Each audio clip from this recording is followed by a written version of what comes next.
The best head-to-head fighters in all of Avatar. I absolutely doubt that it will be anything out of pocket. How many times do we have to teach you this lesson, old man? Because no disrespect, actually, disrespect included, where is Aang, Katara, Toph? If we're talking about head-to-head, those three should be up there. Because at first I thought it was a female thing, but then y'all have Amon right there, which is confusing. And then I thought it was a non-bender thing, but you got Azula and Korra. Amon and Rangi. I don't know if I said her name right. Because in all honesty, I thought I was generally going the same because I was reading in the comments and everybody agreed with this list. I'm like, yo, am I crazy?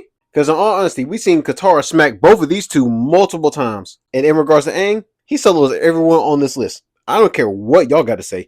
I know I'm right. I absolutely have to. We've seen what Toph can do against Korra, so let's stop that right there. And in all honesty, Toph can handle almost everyone here. Almost. Amon is the only one on this list that you have to literally be the avatar in order to beat him. Maybe I'm crazy. Let me know what y'all think in the comments. Okay, last time I did head-to-head, but this time we're going to go to hand-to-hand.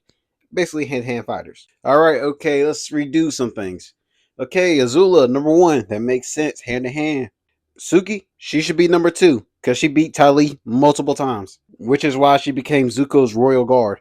And on top of that, Suki learned a couple things from Ty Lee and incorporated it in her fighting skill. But in all honesty, they are both interchangeable, hand-to-hand. Wait a minute, what am I thinking? I'm putting Aang at number 1. Fucking moment. I absolutely have to.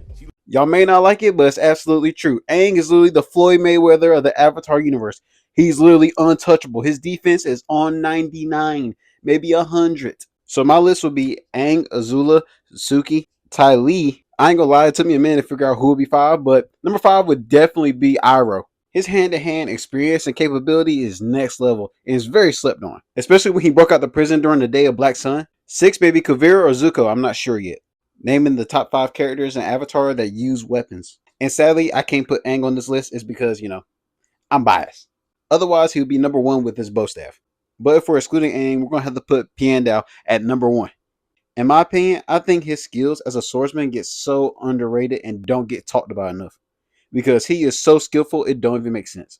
And at number 2, I'm going to have to go with Zuko. And that's because his swordsmanship as the Blue Spirit was definitely underrated and definitely slept on. The people he was able to take on with just his swords is truly amazing, even while he was outnumbered. And at number 3, I'm going to have to go with Jet. And that's strictly based off his pure 100% talent. Like just natural born talent. Like really imagine if Jet was actually trained by someone and he was able to fight toe-to-toe with someone like Zuko. And coming in at number 4, I'm going to have to go with my boy Sokka and his swordsman skills that he developed over time. And at number 5, I'm going with Asami because her weapon is borderline a one-hit KO. Let me know what you think. I do like Asami. I want to go ahead and get that out of the way because a lot of people don't understand that she is also a victim of poor writing. And also Korra fans absolutely talking crazy. And when I mean talking crazy, they are saying that Asami is the strongest non-bender in all of Avatar. Because we all know for a fact how powerful Ty Lee is. And the reason that we know how powerful she is because each and every single one of her opponents, she simply doesn't use more than 3 hits. Like, no, genuinely, go back and look at all of Ty Lee's fights. She doesn't use more than 3 hits. And then next after Ty Lee, we have Suki. And we know for a fact, Asami is not touching Suki. If she ain't touching Ty Lee, she sure as heck ain't touching Suki. I think they're saying that Asami is the best non-bending fighter simply because she flips a lot. And she uses a glove that's borderline an instant knockout.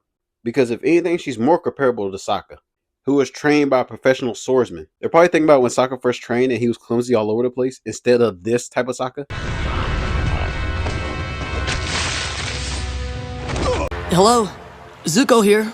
And if you like that video, make sure you like, comment, and subscribe. And also let me know what you think the next video should be based off of. Because like I say at the end of all my videos, I read every comment and I make sure that y'all are heard. Because I'm trying to get to 50K by the end of the year, I would love to have your support and hear more about your ideas.